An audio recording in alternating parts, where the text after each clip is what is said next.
አዲስ 1879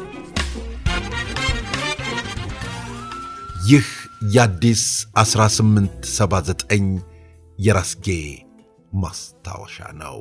በወርሃ ታኅሳስ 928 ዓመተ ምህረት ታዳጊዎቹ አየለ አትናሽና ጆርጅ ዱካስ የአራዳ ጊዮርጊስ ሰፈር ልጆች ስለነበሩ የእግር ኳስ ቡድናቸውን የቅዱስ ጊዮርጊስ የእግር ኳስ ቡድን ብለው ጀመሩ። ወጣቶቹ ከዘመኑ የቀደመ አስተሳሰብ ስለነበራቸው ቡድኑ ከተመሠረተ በኋላ 11 ልጆች ሆነው የቡድኑን ምስረታ ካወጁ በኋላ ምርጫ አካሄዱ። በምርጫቸው መሠረት ጆርጅ ዱካስን የቡድን መሪ፣ አየለ አትናሽን ጸሐፊ፣ ካሳ ወልዱን ገንዘብ ያዥ አደረጉ። በዚህ አይነት ቡድኑ ሥራውን ቀጠለ። ከተለያዩ በኢትዮጵያ ውስጥ ከሚገኙ የውጭ ሀገር ሰዎች ጋር ግጥሚያውን እያደረገ ቀጠለ። የመጀመሪያ ጨዋታቸውን ሲያደርጉ ወደ ቡድናቸው የጋበዙትን ይድነቃቸው ተሰማንም የቡድናቸው አባል አድርገው ቀጠሉ። የጣሊያን ወረራ ካበቃ በኋላ የቅዱስ ጊዮርጊስ የእግር ኳስ ቡድን አባላት ከተለያዩ ኢትዮጵያውያን ቡድኖች ጋር በ6 ኪሎ፣ በጉለሌ፣ በቀበናና በእንጦጦ የዋንጫ ሻምፒዮን ውድድር እያደረጉ ሁሉንም በአሸናፊነት እያጠናቀቁ በሥራቸው ይወደዱ ይከበሩ ጀመር። በዚህም ይድነቃቸው ተሰማ ከተለያዩ የውጭ ሀገር መጽሔቶች ላይ የሚያነብላቸውን ታሪኮች ሲሰሙ ይደነቁም ነበር። ይድነቃቸው በራሱ ዘዴ የእግር ኳስ አስተላለፍ ዘዴዎችን ለጓደኞቹ ሲነግራቸው ይመሰጡበት ጀመር። እንደውም በሳምንት አንድ ቀን ሐሙስ ከሰዓት በኋላ የይድነቃቸው ሰዓት ነበር። ይድነቃቸው ስለ ተለያዩ የውጭ ሀገር ሰዎች ያነበበውን ሲነግራቸው ጓደኞቹ ይደነቃሉ፣ ይገረማሉ። የዚህን ጊዜ አንድ ነገር ተነሳ። የቡድኑ መስራቾች አየለ አትናሽና ጆርጅ ዱካስ ይድነቃቸው ተሰማ ለቡድናችን ወሳኝና አስፈላጊ መሆኑን ሁላችሁም ታውቁታላችሁ አሏቸው። ሁሉም በአዎንታ ምላሽ ሰጡ። ስለዚህም ይድነቃቸው ተሰማን በስብሰባም ሆነ በውድድር ጊዜ የሚሰጠው አመራርና አመለካከቱ ለቡድናችን ወሳኝ በመሆኑ የቡድን መሪ ልናደርገው ወስነናልና ምን ትላላችሁ አሏቸው።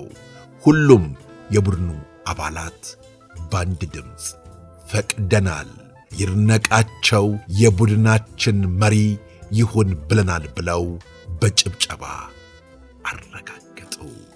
ፍጹም ሰላማዊ በሆነ ሁኔታ ይድነቃቸው ተሰማ የቅዱስ ጊዮርጊስ የእግር ኳስ ቡድን መሪ ሆነ። ከዚህ በኋላ ከቅዱስ ጊዮርጊስ የእግር ኳስ ቡድን በኋላ የሚጠራው ይድነቃቸው ተሰማ ሆነ። ይድነቃቸው ተሰማንም ያዩ በርካታ ታዳጊዎች ወደ ቅዱስ ጊዮርጊስ የእግር ኳስ ቡድን ለመግባት ጥረት ያደርጉ ነበር።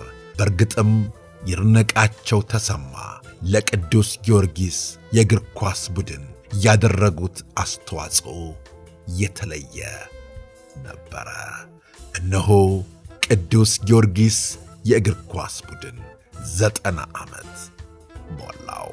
ከጅማሮው እስካሁን በእግር ኳስ ቡድን ውስጥ ትልቅ አሻራ ያስቀመጡትን ጀምሮ በተጫዋችነት፣ በደጋፊነት፣ በአመራርነት ሥራውን ሁሉ የሠሩትን እናመሰግናለን እያለን የእግር ኳስ ቡድኑ እንደ ቀዳሚዎቹ ባለታሪኮች አሁንም በርትቶ ጠንክሮ ደማቅ ስሙን በደማቁ እንዲጽፍ አደራ። በሳንጃው ሙሉ እምነት አለን፣ በሳንጃው ሙሉ እምነት አለን። አርማችን መለያችን ነው፣ ሳንጂዬ ኩራታችን ነው። አርማችን መለያችን ነው፣ ሳንጂዬ ኩራታችን ነው። እነሆ የቅዱስ ጊዮርጊስ የእግር ኳስ ቡድን 90 ዓመት ሞላው። የእግር ኳስ ቡድኑ የመጣባቸው መንገዶች ከምስረታው ጀምሮ በእጅጉ የሚያስደንቅና የሚያስገርም ነበር። አሁን ላይ የእግር ኳስ ቡድኑ ያለበት ደረጃ ግን ብዙዎችን እያሳዘነ መጥቷል። ያ ትልቅ ስም፣ ያ ሁሌም በአሸናፊነት የሚታወቀው፣ ያ ስሙ በአፍሪካ የክለቦች ጨዋታዎች በግንባር ቀደምትነት የሚጠራው የቅዱስ ጊዮርጊስ ቡድን ከከፍታው እየወረደ መጥቷል። ለምን ብሎ መስራትና መመካከር ያስፈልጋል።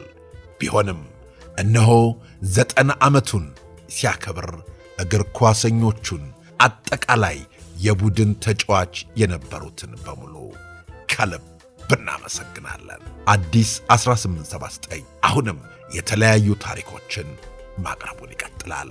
ቤተሰቦቻችን ዝግጅቱን አድመጣችሁ ስጨርሱ ላይኪቷን ከዛም ደግሞ ለቅዱስ ጊዮርጊስ ወዳጆች ታሪኩን እንዲያውቁ ሼር ያድርጉላቸው።